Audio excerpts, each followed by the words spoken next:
નમસ્કાર કલમ યુદ્ધ સમાચારની સાથે હું છું આપની સાથે પાયલ બાંભણિયા। તો જોઈએ આજના મહત્વના સમાચારમાં। માંડવીનગર ખાતે મોહરમ નિમિત્તે તાજી અને તાપી નદીમાં ઠંડા કરી શાંતિપૂર્ણ માહોલમાં કાર્યક્રમ સંપન્ન થયો। માંડવીનગર ખાતે મોહરમ અંતર્ગત વર્ષોથી તાજિયા કાઢવામાં આવે છે, જેમાં મક્કા મદીના ખાતે સઈદી વોરી લેનાર ઇમામ હુસૈનની યાદમાં મોહરમ તહેવાર નિમિત્તે તાજિયા બનાવી માતમ મનાવવામાં આવે છે। માંડવીનગરમાં ગાંધી ફળિયા, માર્કેટ ફળિયા, બાવાગોરના ટેકરો, નવી નગરી ખાતે આકર્ષક તાજિયા બનાવી મૂકવામાં આવે છે અને મોહરમના દિવસે આ તાજિયાને નગરમાં ફેરવી અને તાપી નદીમાં ઠંડા કરી પાછા ફરી તેમના સ્થાને લઈ જવામાં આવ્યા હતા।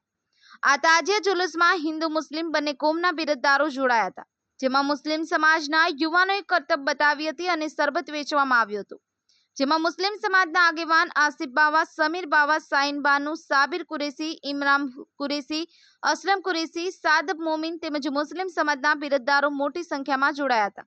માંડવી પોલીસ તંત્રના પીઆઈ જેજી મોડ દ્વારા ચુસ્ત પોલીસ બંદોબસ્ત ગોઠવવામાં આવ્યો હતો, જેમાં ડીવાયએસપી વનાર, સુરત જિલ્લા એલઆઈબી જેડી વાઘેલા તથા એલસીબી ટીમ સુરત ગ્રામ્ય તેમજ સ્થાનિક પોલીસ જવાનો તથા હોમગાર્ડ જવાનો, ટીઆરપી જીઆરડીનો સ્ટાફ ઉપસ્થિત રહી ખડે પગે સેવા બજાવી હતી અને શાંતિપૂર્ણ માહોલમાં તાજિયા જુલુસનો કાર્યક્રમ સંપન્ન થયો હતો। ઈશ્વર સોલંકી, કલમ સમાચાર, માંડવી નગર ખાતે ઇમામે હુસૈનની યાદમાં તાજિયા નીકાળવામાં આવ્યા હતા અને એમાં એક કોમી એકતાનો પ્રતીક જોવા મળ્યું હતું।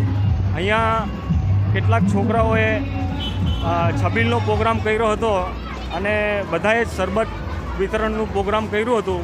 એની અંદર હજારો હિન્દુ મુસ્લિમ ભાઈઓ આવી અને તાજિયામાં જોડાયા હતા।